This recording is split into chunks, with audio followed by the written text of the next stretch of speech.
warahmatullahi wabarakatuh. Halo everyone. Di sini kami dari kelompok 1 akan menjelaskan tentang pengertian laporan keuangan dan struktur laporan keuangan. Di sini ada saya Sabrina Siti Hokusa dan juga ada teman-teman saya, ada Nandita, Dalva, dan juga Heri. Oke teman-teman, pasti kalian sudah tidak asing dengan apa itu laporan keuangan dan apa itu struktur laporan keuangan. Maka dari itu, untuk penjelasan lebih lanjutnya, mari kita dengarkan penjelasan dari teman-teman saya. Nah teman-teman, sekarang penjelasan pertama mengenai definisi keuangan yang bisa teman-teman lihat pada penjelasan di samping. Nah, jadi laporan keuangan ini adalah bentuk penyampaian informasi yang memuat ringkasan dari proses terjadinya transaksi keuangan di suatu perusahaan, baik pada periode saat ini maupun yang akan datang. Menurut Kashmir 2013, laporan keuangan adalah laporan yang menggambarkan bagaimana kondisi keuangan di suatu perusahaan yang terjadi saat ini maupun di periode yang akan datang. Laporan ini nantinya akan terdiri atas neraca dan suatu penghitungan laba rugi, terutama dari hasil operasi perusahaan dengan laporan yang berkaitan pada perubahan ekuitas perusahaan. Selanjutnya ada penjelasan kedua, yaitu mengenai tujuan laporan keuangan yang bisa teman-teman lihat di penjelasan di samping ini. Tujuan laporan keuangan adalah menyajikan informasi keuangan suatu entitas dengan jelas dan akurat. Hal ini membantu pemangku kepentingan seperti pemilik, investor, kreditur, dan pihak terkait lainnya dalam membuat keputusan yang informasional dan transparan terkait kondisi keuangan. Selanjutnya kita masuk ke dalam struktur laporan keuangan. Yang pertama ada neraca yang memiliki 3 komponen.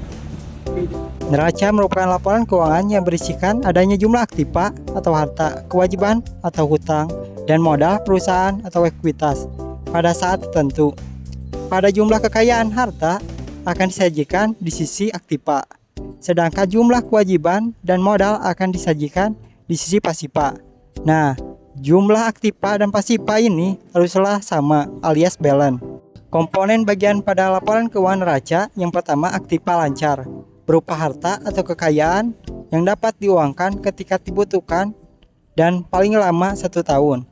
Yang kedua aktiva tetap, berupa harta atau kekayaan perusahaan yang dapat digunakan untuk jangka waktu lebih dari 1 tahun. Aktiva ini dibagi menjadi 2, yakni berwujud atau tidak berwujud. Yang ketiga aktiva lainnya, berupa harta atau kekayaan yang tidak dapat digolongkan dalam aktiva lancar maupun aktiva tetap. Nah, kemudian yang kedua ada penjelasan tentang laporan laba rugi. Laporan laba rugi ini berisikan informasi tentang hasil usaha dari perusahaan dalam suatu periode tertentu. Laporan ini nantinya akan menggambarkan berapa jumlah pendapatan yang diterima dan biaya yang dikeluarkan.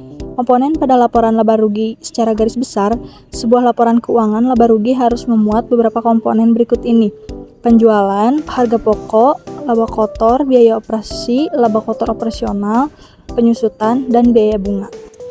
Next, yang selanjutnya ada arus kas. Laporan arus kas. Pada jenis laporan keuangan ini menunjukkan adanya arus kas masuk dan arus kas keluar yang terjadi di perusahaan.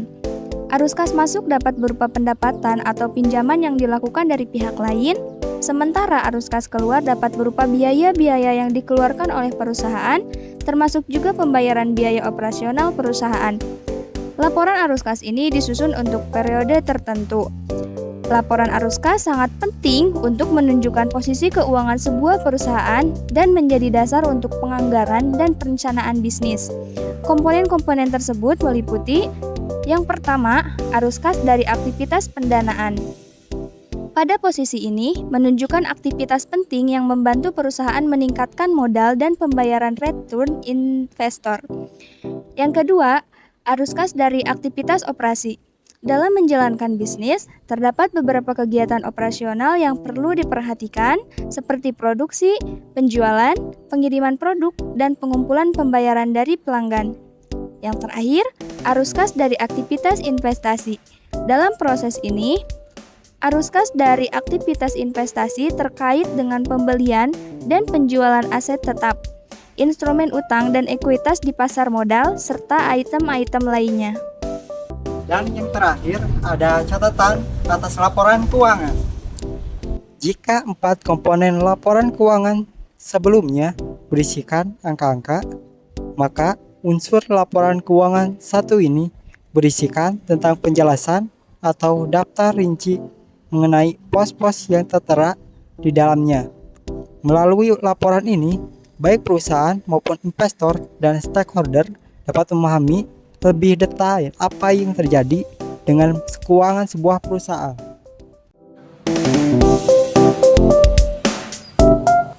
Oke teman-teman, itulah penjelasan dari laporan keuangan dan juga tujuan laporan keuangan serta struktur laporan keuangan yang terdiri dari 1.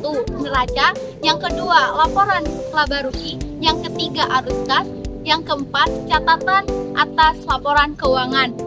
Sekian penjelasan dari kelompok kami, semoga menjadi tambahan wawasan bagi Anda semua.